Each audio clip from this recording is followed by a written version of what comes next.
Olá, tudo bem com vocês? Aqui é o professor Fernando Martins, disciplina Língua Portuguesa.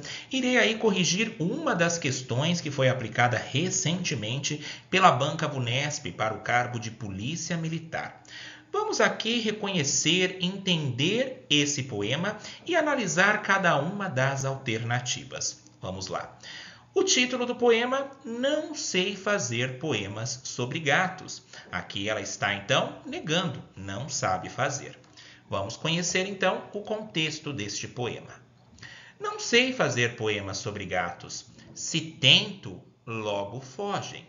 Furtivas as palavras, soltam-se ou saltam, não capturam do gato, nem a cauda sobre a mesa, quieta e quente, a folha recém-impressa, página branca com manchas negras. Eis o meu poema sobre gatos. Lendo aí desta forma, numa primeira impressão, às vezes fica difícil aí associar qual que é a lógica desse poema. Mas vamos aqui analisar da seguinte maneira. Para isso, é necessária agora a releitura deste poema.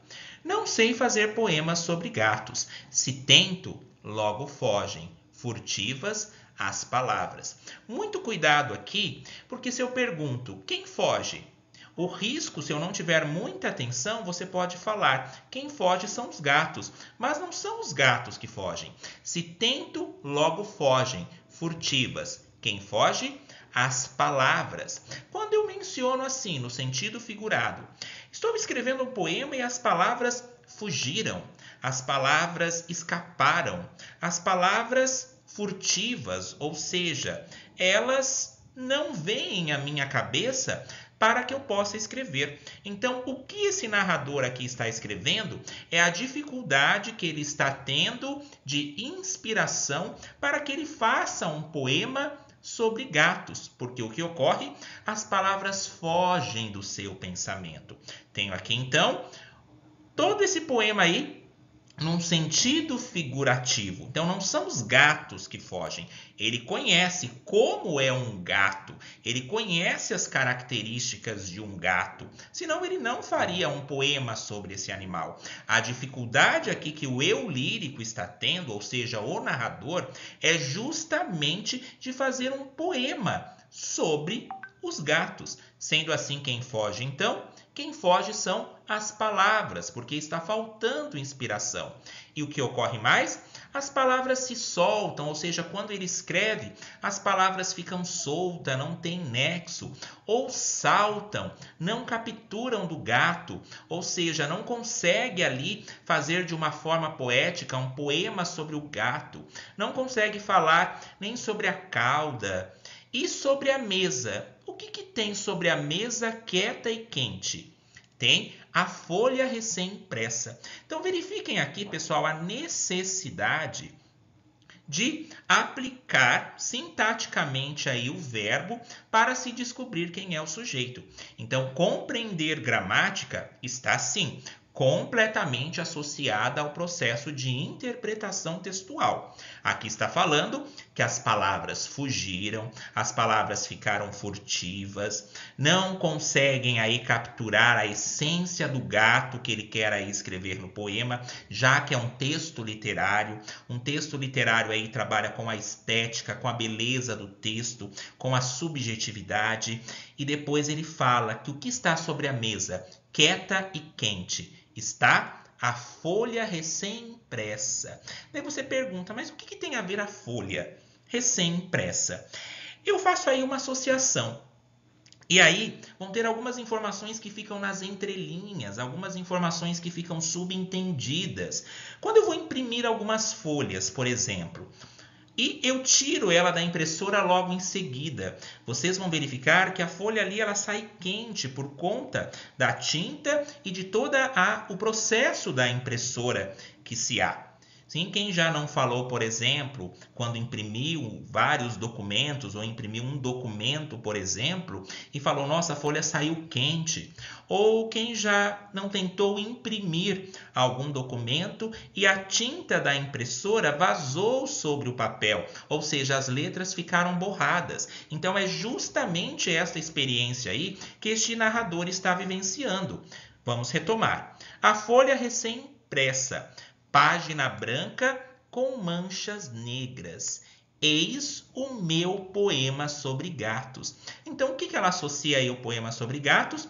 Justamente a página branca que saiu com manchas negras por conta da tinta da impressora que manchou aquela folha. E o que ela percebeu ali? Que aquela mancha negra vazou, criou um formato de um gato. Por exemplo, quem já não olhou para o céu e viu uma nuvem ali com o formato de algum animal e falou, nossa, aquela nuvem parece ali um elefante, parece um cachorro. Então é essa experiência que ela está vivenciando. De repente, quando sobre a mesa tinha ali uma folha recém-impressa com manchas negras por conta da tinta da impressora que ficou parecendo o formato de um gato. Então aqui essas informações estão nas entrelinhas, que é justamente o que se pede aí o processo de interpretação textual. Então aqui primeiro ela fala, eu não sei fazer um poema sobre gatos. Só que lá embaixo ela fala, tá aqui o meu poema sobre gatos. Daí você pode pensar, que forma estranha de fazer um poema. Mas ela acabou aqui narrando uma experiência atípica, uma experiência inusitada, porque justamente essa página branca, que ficou com manchas negras por conta da tinta da impressora, acabou aí formando, trazendo uma aproximação do desenho de um gato. Vamos agora à questão. No poema, o último verso, qual que é o último verso? Vejam aqui comigo. Eis o meu poema sobre gatos, contraria o primeiro. Qual que é o primeiro? Não sei fazer poemas sobre gatos. Aqui eu tenho sim uma contrariedade, eu tenho informações contrárias, porque aqui eu tenho uma informação negativa e no último eu tenho uma informação afirmativa. No poema, o último verso contraria o primeiro, em que o eu lírico afirma não saber fazer poemas sobre gatos. Aonde que ele afirma não saber fazer poemas sobre gatos? Justamente na primeira parte aqui do poema. E o eu lírico é justamente o narrador do texto. É correto afirmar que essa contradição se deve ao fato de que o eu lírico. Vamos começar aí de baixo para cima por uma questão aí totalmente didática. Letra E. No poema, vou retomando aqui a questão e enganchando para que vocês tenham aí uma melhor compreensão, para que vocês possam verificar qual que vai ser aí por que uma está errada e para ficar mais claro aí o porquê que da alternativa certa que logo chegará. No poema, o último verso contraria o primeiro, em que o eu lírico afirma não saber fazer poemas sobre gatos. É correto afirmar que essa contradição se deve ao fato de que o eu lírico apresenta uma visão particular, estou começando aqui pela E, apresenta uma visão particular sobre os gatos, segundo a qual, esse qual aqui é um pronome relativo, que está se referindo ao quê? À visão. Apresenta uma visão particular sobre os gatos, segundo a qual os gatos, seriam animais difíceis de serem descritos, ideia que se diferencia daquilo que usualmente se pensa sobre eles? Olha só, o texto ele não apresenta uma visão particular sobre os gatos. O que o eu lírico, o narrador, está tendo dificuldade é justamente de escrever um poema sobre o gato e não uma visão particular dele em relação aos gatos. Sendo assim, a alternativa ela está incorreta. Vamos agora para a letra D e vou ler aqui a questão novamente, justamente para linkar a questão com a alternativa. No poema, o último verso contraria o primeiro, em que o eu lírico afirma não saber fazer poemas sobre gatos. É correto afirmar que essa contradição se deve ao fato de que o eu lírico tem dificuldades de fazer um poema sobre um gato abstrato e por isso sente a necessidade de ter um gato concreto para poder descrever o formato de sua cauda e as manchas negras de seus pelos? Essa questão aqui gerou um pouco de confusão para alguns. Por quê? Olha só. Tem dificuldade de fazer um poema sobre um gato abstrato. E por isso sente a necessidade de ter um gato concreto. Não há necessidade que ele tenha o gato concreto ali na frente dele. Na imaginação dele, ele já sabe como que um gato é. Então, se eu falo assim para vocês, para alguma criança, desenha um gato. Ou até mesmo nós, desenha um gato. Quem desenha bem vai reproduzi-lo ali de uma forma mais fiel à figura do gato. Mas quem não sabe desenhar vai pensar ali nas características do gato, do bigode, do pelo, como se fosse aqueles desenhos bem simples, o que nós vamos chamar aí de função metalinguística, que é a explicação do código pelo próprio código. Então veja bem, a pessoa aqui, o narrador, ele não precisa ter a necessidade de ter um gato concreto, porque essa imagem já está na cabeça dele de como que é um gato. Então, olha só, tem dificuldade de fazer um poema sobre um gato abstrato e por isso sente a necessidade de ter um gato concreto. Como assim também o gato ele é abstrato? Ele é um ser, ele não é um ser imaginário, ele é um ser concreto. Para poder descrever o formato de sua cauda. Não, ele já conhece como é um gato. Porque fica o quê? Nas entrelinhas que se ele quer escrever um poema sobre gatos, ele já conhece as características desse animal. A dificuldade que ele está tendo é justamente de fazer um poema. Para poder descrever o formato de sua cauda e as manchas negras de seus pelos? Não. E muito cuidado também com a ideia de substantivo concreto e substantivo abstrato. E mais uma vez eu reforço a ideia aí justamente de se reconhecer os elementos gramaticais para aplicação dentro de exercícios de interpretação textual. Se eu falo para vocês, por exemplo, faça um desenho de um anjo. Eu já vou pensar no desenho do anjo ali, com a auréola, com as asas, com os cachinhos. Isso irá nos remeter ao quê? A um anjo. E será que um anjo é um substantivo concreto ou um substantivo abstrato? Muitos podem dizer, é abstrato, professor, por conta que eu não consigo tocar o anjo, eu não consigo ver o anjo. Mas a partir do momento que eu personifico, que eu dou uma personalidade ali a um ser, mesmo que imaginário, eu faço esse reconhecimento, ele é um substantivo concreto. Por exemplo, uma sereia. Não, no meu imaginário já vem, sim, uma mulher com cauda de peixe, que eu já associo a uma sereia. Mesmo que eu não veja, é um substantivo concreto porque houve uma personificação. Mas e o substantivo abstrato? O substantivo abstrato é, por exemplo, um sentimento, saudade. Ela depende de algo para existir. A saudade ela somente vai existir se eu senti-la. A tristeza somente irá existir se eu ficar triste. Então tem uma relação aí de dependência para que ela exista. Então muito cuidado aí. Personagens de desenhos animados, personagens folclóricos, personagens que nós personificamos são substantivos concretos. Vamos para a letra C. E vou ler aqui a questão novamente. No poema, o último verso contraria o primeiro, em que o eu lírico afirma não saber fazer poemas sobre gatos. É correto afirmar que essa contradição se deve ao fato de que o eu lírico nega que possa haver um poeta capaz de escrever um poema a respeito dos gatos? Ele não nega que possa haver alguém capaz de escrever. O texto aqui está narrando que ele não consegue escrever, mas em nenhum momento ele fala que tem um outro poeta que não possa ser capaz de escrever um poema sobre gatos, já que esses animais, em razão de sua postura arredia, são naturalmente inapreensíveis à poesia. Como assim? Em algum momento o texto está falando do gato ser arredio? Do gato...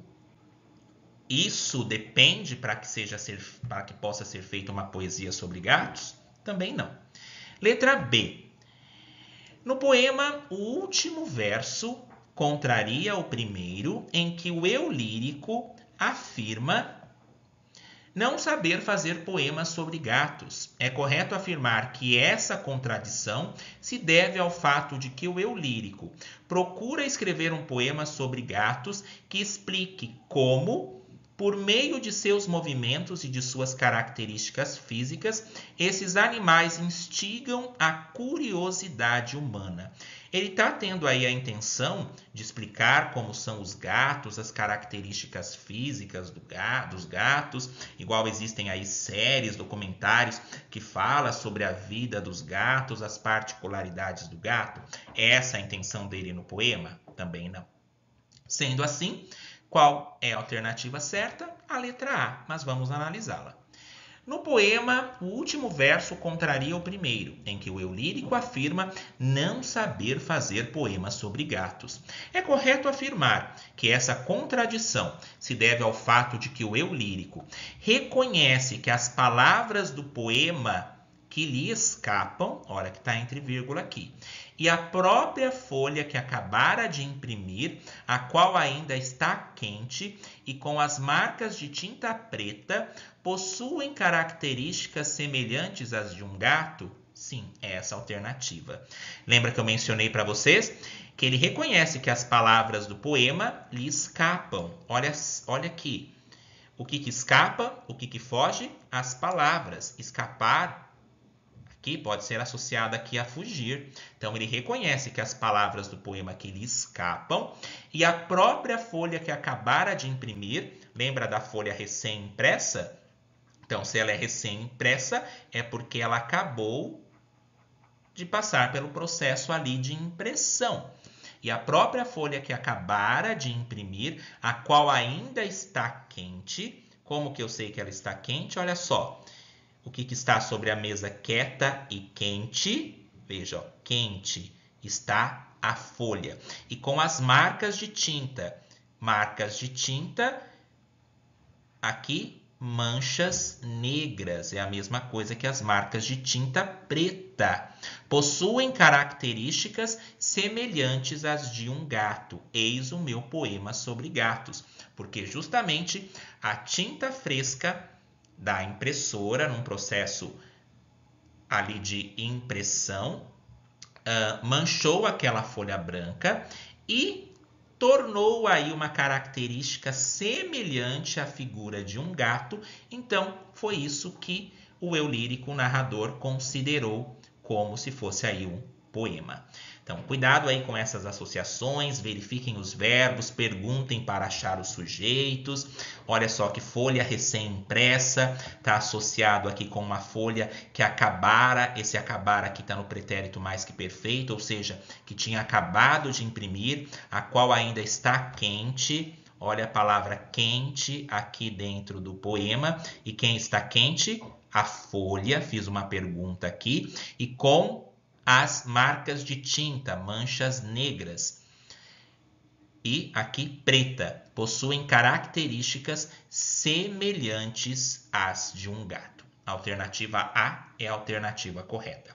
Sugestão: procurem aí mais exercícios de interpretação textual, façam aí as leituras, primeiramente em voz alta, depois criem aí perguntas e respostas em relação a esses textos, para que vocês possam se familiarizar com todo esse processo interpretativo.